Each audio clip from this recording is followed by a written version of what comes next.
Today we're talking about lenses again.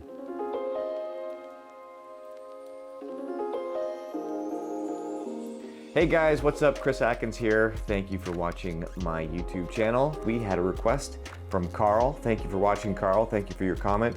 And Carl was wondering about the Sony 28-135, the kit lens that comes with the FS7 and the FX9. Before we get into that, let's just show you and talk to you a little bit about some of the other lenses that I use in my kit.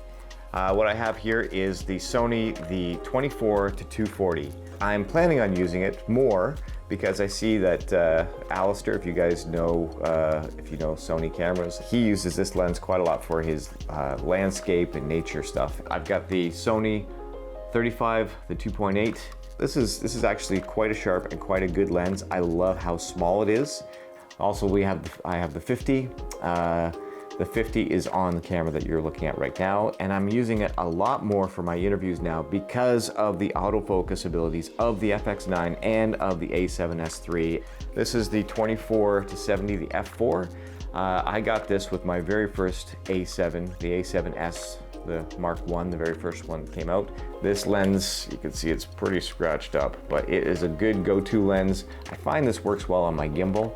I picked this up a little while ago. This is the Tokina 50-135. And this bad boy, I use this when I want to impress people and make them think that I'm serious. I'm just joking. It's, I mean, it's certainly, you put this lens on the FX9 and it looks serious and it is a beautiful lens. However, there are vignetting issues. So if on the FX9, you don't want to be using it with the full 6K full frame setting on the sensor, you want to back it off to at least the 5K, but often I'm putting it into the Super 35 and using a Metabones or some sort of a speed booster on there. This is the Canon 70-200, and this is the 2.8 with the image stabilization. So Carl, you were asking about this camera and this lens together. Let's talk about the pros. The pros, it's Sony, autofocus works great.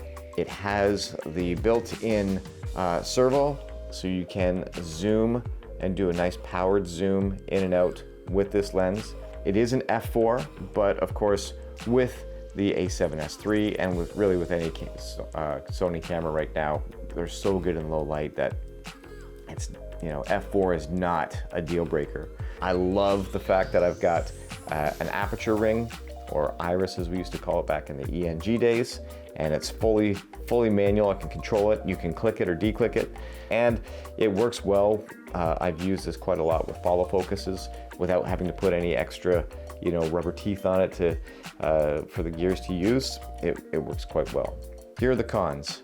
Certainly for run and gun, this is a very front heavy, awkward. The other con is the fact that this, although it has a powered zoom, it's not the nice slow start up, slow ramp down like you would have on a rocker, like on a regular ENG camera. Certainly you can, if you practice with it, you really kind of find I take the tip of my thumb and I just kind of gently put it in this little space here to try and get me a little bit of leverage. Other con, when you do move the zoom into the manual zoom and you want to grab the zoom ring, there is a bit of a lag.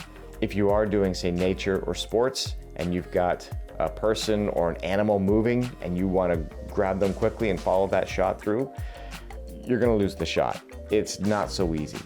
Now with the FX9, I think with the FX9 and with the rocker and just, you know, being better balanced on your shoulder or on a tripod, certainly works much better. I've not tried this out on the FX6. I'd love to see how that works. But Carl, I hope that at least helps you or gives you some answers. I'm looking forward to getting the chance to get out and actually shooting some stuff with this combination, and we'll certainly post those. So thanks a lot for watching, guys. I hope this gave you something. Thanks, Carl, for reaching out. Please write some comments below. Let me know Canon EF, Sony E-mount. What are you guys buying? What are your thoughts? I'd love to hear from you. And keep watching, guys. We'll see you next time.